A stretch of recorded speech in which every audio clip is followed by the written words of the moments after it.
Welcome back to the Fermentation Adventure. In this video, we are sharing best practices for creating and maintaining your SCOBY hotel.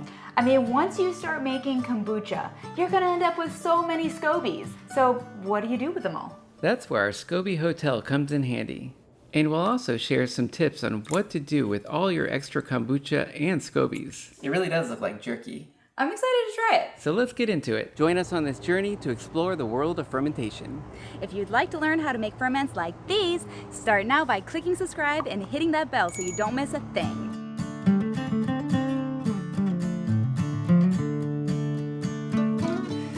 First, what is a SCOBY hotel? Welcome to the SCOBY hotel. I'm Mrs. SCOBY. I'm checking in. Mrs. SCOBY. Yes, do you have my reservation? Ah, here we go. Enjoy your stay.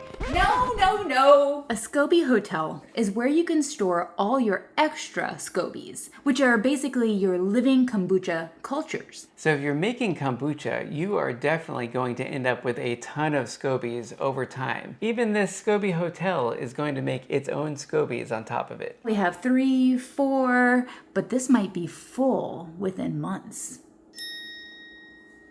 But why would we want to make a SCOBY hotel? Really just serves as a backup. It has living SCOBYs and already finished fermented starter tea. So if anything happens to the kombucha that you're currently brewing, then this just serves as a backup. So you'll be able to make a new batch of kombucha at any time using the SCOBYs that are in your SCOBY hotel. This is especially helpful when you're wanting to take a long break from making kombucha regularly. I think I need a SCOBY hotel. So how do you make a SCOBY hotel?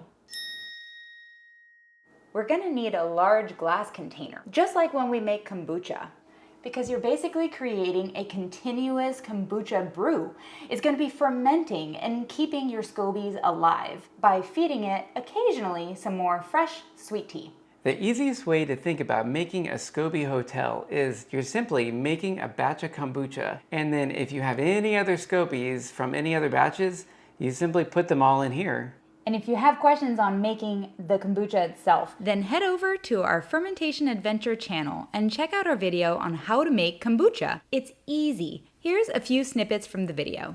First thing we're going to do is take some of our starter tea and add it to the fresh brewed tea. find a good, nice, thick one to put it into our new batch of tea. On the third day, we really see the SCOBY forming. Since we use mature starter liquid from our SCOBY hotel, the fermentation process is happening quickly. And eventually will look like our SCOBY hotel right here that's been sitting at room temperature for months. And we even have another SCOBY growing right here. Yeah, look how thick that thing's getting. But the same rules apply as making kombucha. It's best to only use simple black or green teas because the kombucha culture thrives on the tannins, and any kind of flavorings or just herbal teas, it might weaken the culture. Always cool your tea to room temperature. Otherwise, it could kill your ferment. Of course, always use non-chlorinated water. Your SCOBY hotel needs a breathable cover in order for your SCOBYs to survive, like a towel or a coffee filter held down by a rubber band.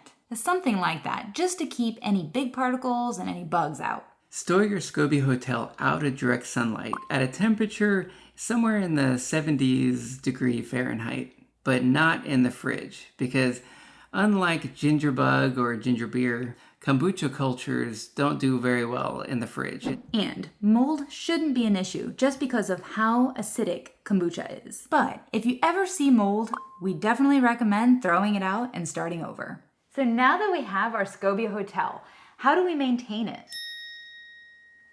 What's really cool is that this SCOBY hotel does not require a lot of maintenance. All you have to do to maintain a SCOBY hotel is occasionally feed it finished kombucha that's still slightly sweet, or just with freshly brewed sweet tea. Really, we're talking about refreshing the tea only every 1 to 6 months. And that is going to depend on basically what it looks like. The liquid, has it evaporated? The SCOBYs, is it kind of turning dark or looking a little flimsy? If so, a feeding is needed. So our SCOBY hotel has been going for about 6 months now. And while it still looks really good, it's been a while. So I think we need to refresh our SCOBY hotel right now. Basically, with every feeding, you can replace up to 80% of the liquid. And the reason for this is the remaining tea is what continues the fermentation process. We're gonna go ahead and give this a pretty good refresh, about half the amount today. So that's about 1 liter. So we need about 1 liter of fresh sweet tea. Just about any combination of tea and sugar should work, but we'll use our usual kombucha tea recipe, which is 1 liter of non-chlorinated water, half a tablespoon of loose black tea, and 1/4 cup of cane sugar. While that cools, we'll remove about 1 liter of the kombucha liquid from the SCOBY Hotel so that there's room to add our fresh brewed sweet tea. Leaving just enough kombucha liquid to keep the fermentation process going. And once our fresh tea is strained and has cooled, we're ready to pour it into our SCOBY Hotel. Now this is actually just going to go off to the side for another 1 to 6 months, depending on how it looks. And just like that, our SCOBY Hotel is refreshed.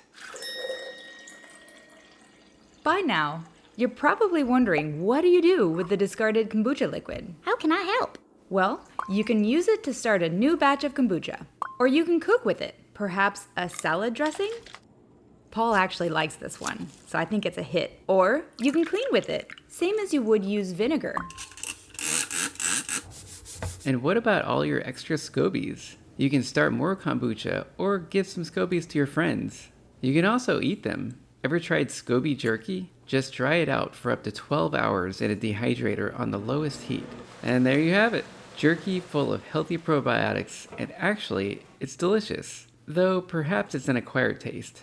We have never tried this before, but we've been hearing for a long time that you can actually make Kombucha SCOBY jerky. But now we actually get to try it for the first time. And the first thing I noticed, it smells a little vinegary. It really does look like jerky. I'm excited to try it.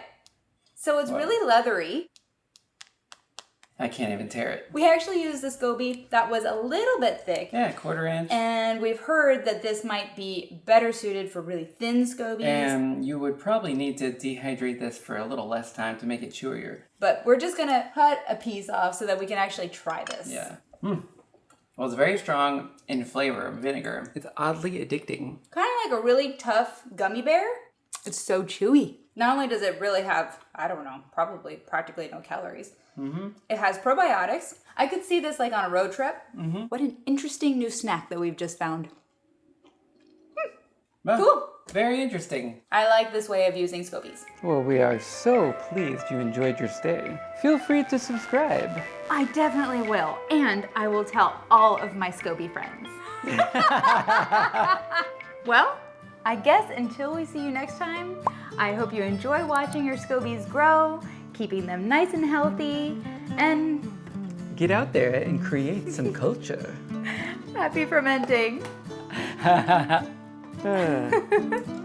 Maybe I'll go check out this hotel.